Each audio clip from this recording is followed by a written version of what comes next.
ಹೋದರೆ ಅದಕ್ಕೆಲ್ಲ EFIR ಅಂತಂದೇಳಿ ಅಂತ ಮಾಡ್ತಾ ಇದ್ದಾರೆ. ಯಾವುದೇ ನಿಮ್ಗೆ ಏನೇ ಕಳೆದೋಗ್ಲಿ ನೀವು ಅಯ್ಯೋ ಹೋಯ್ತು ಬಿಡು ಮೊಬೈಲ್ ಎಲ್ಲ ಬಿದ್ದೋಯ್ತು ಬಿಡು ಅದನ್ನೇನು ಕಂಪ್ಲೇಂಟ್ ಕೊಡೋದು ಆ ಥರದ್ದನ್ನೆಲ್ಲ ಮಾಡಬೇಡಿ. ಯಾಕೆ ಅಂತಂದರೆ ಮೊಬೈಲ್ ಕಳೆದೋದ್ರೆ ಬನ್ನಿ ಪೊಲೀಸ್ ಸ್ಟೇಷನ್ಗೆ ಕಂಪ್ಲೇಂಟ್ ಕೊಡಿ. ನಿಮ್ಮ ಮೊಬೈಲು ಯಾರಿಗೋ ಸಿಗುತ್ತೆ, ಅವರು ವಂಚನೆಯಿಂದ ಅದನ್ನು ಬಳಸ್ಕೊಂಡ್ರೆ ಅದಕ್ಕೆ ನೀವು ಕೂಡ ಏನಾಗ್ತೀರಿ, ಹಕ್ಕುದಾರರಾಗ್ತೀರಿ, ನೀವು ಕೂಡ ಪಾಲುದಾರ ಆಗ್ಬಿಡ್ತೀರಿ. ಅವಾಗ ನಿಮ್ಮನ್ನು ಕೂಡ ವಿಚಾರಣೆ ಮಾಡಬೇಕಾಗುತ್ತೆ. ಹಾಗಾಗಿ ಯಾವ ಕಾರಣಕ್ಕೂ ನಿಮ್ಮ ಮೊಬೈಲು ಅಥವಾ ಬೇರೆ ಏನಾದರೂ ಕಳೆದೋದ್ರೆ ಪೊಲೀಸ್ ಸ್ಟೇಷನಿಗೆ ಬಂದುಬಿಟ್ಟು ಕಂಪ್ಲೇಂಟ್ ಕೊಟ್ಟು ಕಂಪ್ಲೇಂಟ್ ಕಾಪಿಯನ್ನು ಇಟ್ಕೊಡಿ, ಆಯಿತಾ? ನಿಮಗೆ ಸಿಕ್ಕೇ ಸಿಗುತ್ತೆ. ನಮ್ಮ ಕರ್ನಾಟಕನೇ ಹೈಯೆಸ್ಟು ಮೊಬೈಲ್ಗಳು ಕಳೆದೋಗಿರುವಂಥ ಮೊಬೈಲ್ಗಳನ್ನು ಹೈಯೆಸ್ಟು ಹುಡುಕಿರುವಂಥ ರಾಜ್ಯಗಳಲ್ಲಿ ಕರ್ನಾಟಕ ಮೊದಲನೇ ಸ್ಥಾನದಲ್ಲಿದೆ. ಅದರಲ್ಲೂ ಕೂಡ ಗೊತ್ತಾಯ್ತಾ? ಏನೇ ಒಂದು ನಿಮ್ಮೂರಿಗೆ ಯಾರಾದರೂ ಅಪರಿಚಿತರು ಬರ್ತಾ ಇದ್ದಾರೆ, ಅನುಮಾನಾಸ್ಪದವಾಗಿ ತಿರುಗಾಡ್ತಾ ಇದ್ದಾರೆ ಅಂತಂದರೆ ತತ್ಕ್ಷಣವಾಗಿ ಪೊಲೀಸ್ ಸ್ಟೇಷನಿಗೆ ಫೋನ್ ಮಾಡಿ 112ಗೆ ಫೋನ್ ಮಾಡಿ ಅವರು ಬಂದು ಅದನ್ನು ಏನು ಅಂತಂದೇಳಿ ಅಂತ ಪರಿಶೀಲನೆ ಮಾಡ್ತಾರೆ, ಆಯಿತಾ? ನೀವು ಮಾಹಿತಿನ ಹಂಚ್ಕೊಂಡೇ ಇರೋದು ಅವನು ಯಾರೋ ಬಂದಿದ್ದಾನೆ ಬಿಡು ಅಂತಂದೇಳಿ ಅಂತ ಸುಮ್ಮನಿರೋದು ಈ ಥರದ್ದು ಆಗಬಾರ್ದು. ಬೆಡ್ಶೀಟ್ ಮಾರುವಂಥವ್ರು ಅಥವಾ ಕಸ್ಮರ್ಗೆ ಪೊರ್ಕೆಗಳನ್ನು ಮಾರುವಂಥವ್ರು, ಏನೋ ಬೊಂಬೆಗಳನ್ನು ಮಾರುವಂಥವ್ರು, ಸ್ಟೀಲ್ ಪಾತ್ರೆಗಳನ್ನು ಮಾರುವಂಥವ್ರು, ಇವ್ರುಗಳು ಏನಾಗುತ್ತೆ ಅಂತಂದರೆ ನಿಮ್ಮಲ್ಲಿಗೆ ಬರ್ತಾರೆ. ಆಮೇಲೆ ಇಲ್ಲಿ ದೇವಸ್ಥಾನದಲ್ಲಿ ಸಾಕಷ್ಟು ಜನ ಪ್ರತಿ ಶನಿವಾರ, ಭಾನುವಾರ, ಮಂಗಳವಾರ ದಿನಗಳಂದು ಭಾಳ ಜನ ಸೇರ್ತಾರೆ, ಮಲಗಿರ್ತಾರೆ. ನಿಮ್ಮ ಚಿನ್ನ, ಬೆಳ್ಳಿ ಮತ್ತು ಏನು ದುಡ್ಡು ಈ ಥರದ್ದು ಏನಿದೆ ಅಂಥ ವಸ್ತುಗಳನ್ನು ದಯವಿಟ್ಟು ಇಲ್ಲಿಗೆ ಹೆಚ್ಚು ತರಬೇಡಿ. ಇಲ್ಲಿ ಪೂಜೆಗೋಸ್ಕರ ಅಂತ ಬಂದಿರ್ತೀರಿ ಅಲ್ವಾ? ನಿಮಗೆ ಎಷ್ಟು ಬೇಕೋ ಅಷ್ಟೇ ಹಣನ ಮತ್ತು ಬಂಗಾರನ ಏನು ಹಾಕ್ಕೊಂಡಿರ್ತೀರಿ ಅದನ್ನು ತನ್ನಿ, ಹುಷಾರಾಗಿ ಇಲ್ಲಿ ಇದ್ಕೊಂಡು ನೋಡಿಕೊಂಡು ಹೋಗಿ. ಇಲ್ಲೂ ಕೂಡ ನೀವು ಇದ್ದೀರಿ, ಯಾರಿಗಾರ ಒಬ್ರಿಗೊಬ್ರು ಮುಖ ಗೊತ್ತಾ? ಭಾಳ ಅಪರಿಚಿತರು ಇಲ್ಲಿ ಅಲ್ವಾ? ಒಬ್ರಿಗೊಬ್ರು ಭಾಳ ಅಪರಿಚಿತರು. ಏನು ಬಂದರೆ 4-5 ಜನ ಒಂದೊಂದು ಊರಿಂದ ಬಂದಿರ್ತೀರಿ, ನಿಮ್ಮ ಹರಕೆ ತೀರಿಸ್ಕೊಳಕ್ಕೋ ನಿಮ್ಮ ಕಷ್ಟಕ್ಕೋ ಏನಕ್ಕೋ ಬಂದಿರ್ತೀರಿ, ಆಯಿತಾ?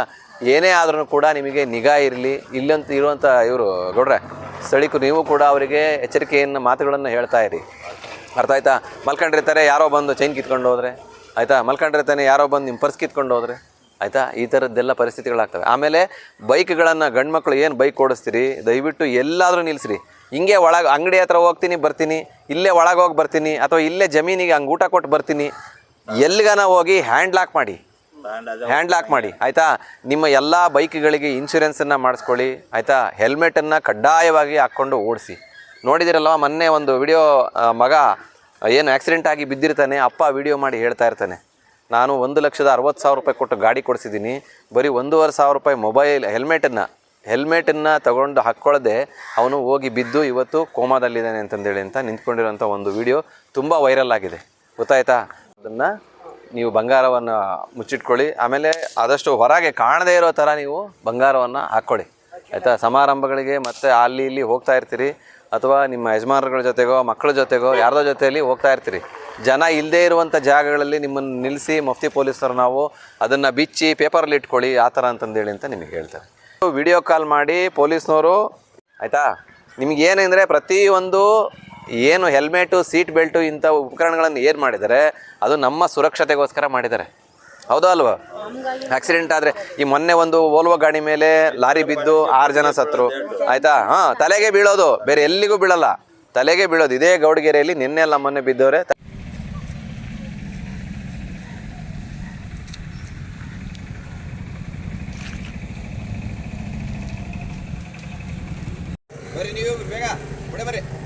ಅಕ್ರಮವಾಗಿ ಡ್ರಗ್ಸ್ ಬಂದಿದೆ ತರಿಸ್ಕೊಂಡಿದ್ದೀರಾ ನೀವು ಅಂತನೋ, ಆಯಿತಾ? ಇಲ್ಲ ಅಂತಂದರೆ ನೀವು ಅವರಿಗೆ ವಂಚನೆ ಮಾಡಿದಿರಿ, ಇವರಿಗೆ ವಂಚನೆ ಮಾಡಿದಿರಿ, ನಿಮ್ಮ ಯೂಟ್ಯೂಬಲ್ಲಿ ನಿಮ್ಮ ಅಶ್ಲೀಲ ಚಿತ್ರಗಳನ್ನು ಹಾಕಿದಿರಿ ಅಂತಂದೇಳಿ ಅಂತ ಏನು ಮಾಡ್ತಾರೆ, ನಿಮ್ಮನ್ನು ಡಿಜಿಟಲ್ಲಾಗಿ ಅರೆಸ್ಟ್ ಮಾಡ್ತಾಯಿದ್ದೀವಿ. ನೀವು ಯಾವ ಕಾರಣಕ್ಕೂ ಇರೋವಂಥ ರೂಮಿಂದ ಮನೆಯಿಂದ ನೀವು ಎದ್ದು ಹೋಗಬಾರ್ದು. ಎದ್ದೋದ್ರೆ ನಿಮ್ಮ ಫ್ಯಾಮಿಲಿ ಮೆಂಬರ್ಸ್ನ ಅಂದರೆ ನಿಮ್ಮ ಕುಟುಂಬ ಸದಸ್ಯರನ್ನ ಅರೆಸ್ಟ್ ಮಾಡ್ತೀವಿ ಅಥವಾ ನಿಮ್ಮನ್ನು ಅರೆಸ್ಟ್ ಮಾಡ್ತೀವಿ ಅಂತೇಳಿ ದುಡ್ಡನ್ನು ಇಸ್ಕೊಳ್ಳುವಂಥ ಸಾಕಷ್ಟು ಉದಾಹರಣೆಗಳಿದೆ.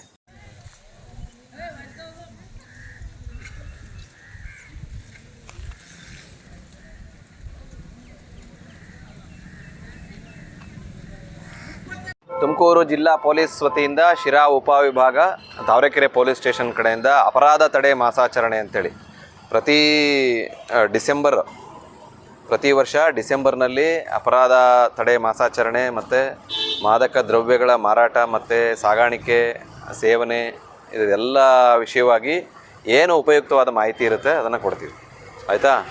ಏನಪ್ಪ ಇದೊಂದೇ ತಿಂಗಳು ಅಪರಾಧ ತಡೆ ಮಾಸಾಚರಣೆ ಅಷ್ಟೇ ಮಾಡ್ತಾರೆ ಅಂತಂದೇಳಿ ಅಂತಲ್ಲ, ಈ ತಿಂಗಳಲ್ಲಿ ನಮಗೆ ಸರ್ಕಾರದಿಂದ ಆದೇಶ ಇದೆ. ಹಾಗಾಗಿ ಈ ತಿಂಗಳಲ್ಲಿ ಜನರಲ್ಲಿ ಏನೋ ಒಂದು ಜಾಗೃತಿ ಮೂಡಿಸುವಂಥ ಕೆಲಸ, ಏನೇನು ಅಪರಾಧಗಳು ನಡೀತವೆ ಅಂತಂದೇಳಿ ಅಂತ ನಿಮಗೂ ಕೂಡ ಗೊತ್ತಿದೆ. ನೀವು ಹಲವಾರು ಬಾರಿ ಪೊಲೀಸ್ ಸ್ಟೇಷನಿಗೆ ಬಂದೋಗಿದ್ದೀರಿ ಅಲ್ವಾ? ಇಲ್ಲಿ ಮುಖ್ಯವಾಗಿ ಏನು ಒಂದು ರಸ್ತೆ ಮೇಲೆ ನಡೆಯುವಂಥ ಅಪಘಾತಗಳು, ಈ ಅಪರಾಧಗಳು ಆಯಿತಾ. ಇನ್ನೊಂದು ಮನೆಗಳಲ್ಲಾಗುವಂಥ ಸಾಮಾನ್ಯ ಕಳ್ಳತನ ಆಗಿರ್ಬೋದು ಅಥವಾ ಜಗಳ ಪ್ರಕರಣಗಳು ಜಾಸ್ತಿ ಆಗ್ತಾಯಿದೆ. ಗೊತ್ತಲ್ವಾ ನಿಮಗೆ? ಏನು ಮಾಡ್ತಾರೆ, ಮುಂಚೆ ಎಲ್ಲ OTP ಕಳಿಸೋದು ಕೇಳೋದು ಮಾಡ್ತಾಯಿದ್ರು.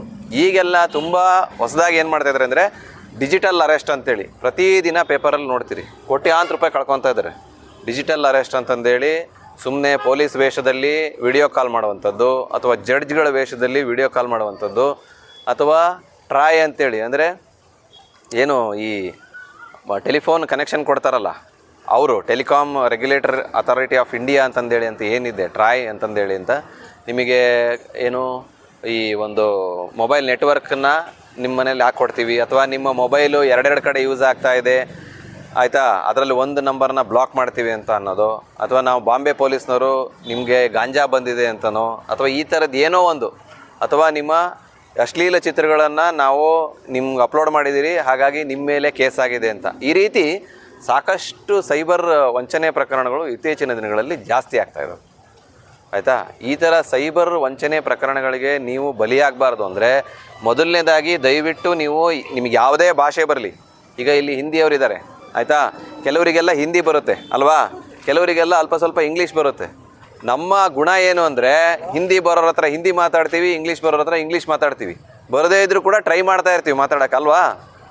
ನಿಮಗೆ OTP ಅಂದರೆ ಗೊತ್ತಾಗುತ್ತೆ ಅಥವಾ ನಂಬರ್ ಹೇಳು ಅಂದರೆ ಗೊತ್ತಾಗುತ್ತೆ. ಇದಿಷ್ಟನ್ನು ನೀವೇನು ಮಾಡ್ತೀರಿ, ಈಸಿಯಾಗಿ ಹೇಳ್ತೀರಿ, ಕೆಲವರೆಲ್ಲ ಅರ್ಥ ಮಾಡ್ಕೊಂಡು ಹೇಳ್ತೀರಿ ಆಯಿತಾ. ನಿಮ್ಗೆ ಗೊತ್ತಾಗಿಲ್ಲ ಅಂದರೆ ಏನು ಮಾಡ್ತೀರಿ, ಮನೇಲಿ ಓದಿರೋ ಮಕ್ಕಳನ್ನ ಕರೆದು ಅವ್ರು ಕೇಳಬೇಕು, ಕನ್ನಡದಲ್ಲೇ ಮಾತಾಡಬೇಕು ಆಯಿತಾ.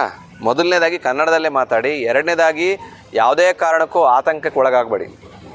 ಯಾವುದೋ ಒಂದು ಬಂತಪ್ಪ ಫೋನು, ಏನೋ ಆಗ್ಬಿಡ್ತು, ನನಗೇನೋ ಮಾಡಿದ್ದಾರೆ ಅಥವಾ ಈ ಥರ ಆಗಿದೆ ಅಂತಂದೇಳಿ ಅಂತ ಯಾವ ಕಾರಣಕ್ಕೂ ನೀವು ಆತಂಕಕ್ಕೆ ಒಳಗಾಗಬೇಡ್ರಿ. ಆ ಥರ ನೀವು ಏನೇ ಇದ್ದರೂ ಕೂಡ 1930 1930ಗೆ ಇದೆ ನಂಬರ್ ಎಲ್ಲನ ತೊಗೊತಾರೆ. ಅದು ನಿಮಗೆ ಫ್ರೀ ಕಾಲು ಮತ್ತು ಯಾವಾಗಲೂ ಅವ್ರ ಕಾಲ್ನ ಅಟೆಂಡ್ ಮಾಡ್ತಾರೆ, ಗೊತ್ತಾಯ್ತಾ. ಈ ರೀತಿ ಸೈಬರ್ ಇದನ್ನು ಕಿವಿಯಲ್ಲಾಗಿರಲಿ ಅಥವಾ ಕುತ್ತಿಗೆಯಲ್ಲಾಗಿರಲಿ ಏನು ಮಾಡ್ತಾರೆ, ಮಫ್ತಿ ಪೊಲೀಸ್ನವ್ರು ನೀವು ಯಾರೋ ಒಬ್ಬರೇ ಇಬ್ಬರೇ ಅಲ್ಲಿ ಹೋಗ್ತಾ ಇರ್ತೀರಿ ಅಥವಾ ಮನೆ ಹತ್ರ ಬಟ್ಟೆ ತೊಳಿತಾ ಇರ್ತೀರಿ, ಪಾತ್ರೆ ತೊಳಿತಾ ಇರ್ತೀರಿ, ಸುತ್ತಮುತ್ತ ಒಂದು ನೀರು ಕೇಳೋ ನೆಪದಲ್ಲೋ ಅಡ್ರೆಸ್ ಕೇಳೋ ನೆಪದಲ್ಲೋ ಏನಾದರೂ ಒಂದು ಮಾಡಿ ಏನು ಮಾಡ್ತಾರೆ, ನಿಮ್ಮ ಹತ್ರ ಹಿಂಗೆ ಅಡ್ರೆಸ್ ಕೇಳಿ ಆಮೇಲೆ ಏನು ಮಾಡ್ತಾರೆ, ನಾವು ಮಫ್ತಿ ಪೊಲೀಸ್ನವರು ಅಂತನೋ ಅಥವಾ ಹಿಂಗೆಲ್ಲ ಕೇಳಿ ಅಡ್ರೆಸ್ ಕೇಳಿ ಆನಂತರ ನಿಮ್ಮ ಚಲನವಲನ ನೋಡಿ ಕಿತ್ಕೊಂಡು ಹೋಗುವಂಥ ಕೆಲಸಗಳನ್ನು ಮಾಡ್ತಾರೆ, ಅರ್ಥ ಆಯ್ತಾ. ಹಾಗಾಗಿ ನೀವು ಬಟ್ಟೆ ತೊಳಿಲಿ ಪಾತ್ರೆ ತೊಳಿಲಿ ಆ ಸಮಯದಲ್ಲಿ ಏನು ಮಾಡಿ, ನಿಮ್ಮಲ್ಲಿರುವಂಥ ಕುತ್ತಿಗೆಯನ್ನು ಆದಷ್ಟು ಮುಚ್ಚಿಟ್ಕೊಂಡು ಇದು ಮಾಡಿ. ಯಾರೇ ಬಂದು ನೀವು ರಸ್ತೆಯಲ್ಲಿ ಹೋಗುವಾಗಲೂ ಕೂಡ ಯಾರೇ ಬಂದು ನಾವು ಮಫ್ತಿ ಪೊಲೀಸ್ನವರು ನಿಮ್ಮಲ್ಲಿರೋ ಬಂಗಾರನ ತೆಗೆದು ಪೇಪರಲ್ಲಿ ಹಾಕಿ ಅಥವಾ ಹಂಗಿಟ್ಕೊಳ್ಳಿ ಹಿಂಗಿಟ್ಕೊಳ್ಳಿ ಅಂದರೆ ಯಾವ ಕಾರಣಕ್ಕೂ ಅದನ್ನು ತೆಗಿಬೇಡಿ. ಏನೇ ನಿಮಗೆ ಸಮಸ್ಯೆಗಳಿದ್ರೂ ಕೂಡ ಮೊದಲನೇದಾಗಿ 112 ಕಾಲ್ ಮಾಡಿ. ಪೊಲೀಸ್ ಸ್ಟೇಷನ್ ನಂಬರ್ ಇಟ್ಕೊಳ್ಳಿ, ನಮ್ಮ ನಂಬರ್ಗಳನ್ನು ಇಟ್ಕೊಳ್ಳಿ. ತುಂಬ ಮುಖ್ಯವಾಗಿ ತುರ್ತು ಸಹಾಯವಾಣಿ ಯಾವುದಪ್ಪ ಅಂದರೆ ನಿಮಗೆ 112 ಆಯಿತಾ. ಲಕ್ಷಾಂತರ ಕಂಪ್ಲೇಂಟ್ಗಳನ್ನು ಅಟೆಂಡ್ ಮಾಡ್ತಾರೆ. ನಿಮ್ಮ ಮನೆ ಬಾಗಿಲಿಗೆ ನಮ್ಮ ಪೊಲೀಸ್ನವರು ಜೀಪ್ ಸಮೇತ ಬರ್ತಾರೆ, ಬಂದುಬಿಟ್ಟು ಏನು ಸಮಸ್ಯೆ ನಿಮ್ಮದು ಅನ್ನೋದನ್ನು ಕೇಳ್ತಾರೆ, ಅರ್ಥ ಆಯ್ತಾ. ನಿಮ್ಮೂರಲ್ಲಿ ಯಾವುದೇ ಅಪರಿಚಿತ ವ್ಯಕ್ತಿಗಳು ಓಡಾಡಿದರೆ ಅಥವಾ ಯಾವುದೇ ಅಪರಿಚಿತ ಬೈಕ್ ಓಡಾಡಿದರೆ ಗೊತ್ತಾಗತ್ತಲ್ವ ನಿಮ್ಮ ಹಳ್ಳಿಯಲ್ಲಿ, ನಮ್ಮ ಹಳ್ಳಿಯವ್ರು ಯಾರು ಅಥವಾ ಹೊರಗಿನವ್ರು ಯಾರು ಏನು ಎತ್ತ ಅಂತ ಅವ್ರ ಮೇಲೆ ನಿಗಾ ಇಡಿ ಆಯಿತಾ. ನಿಮ್ಮಲ್ಲಿರೋ ಬಂಗಾರಗಳನ್ನು ಆದಷ್ಟು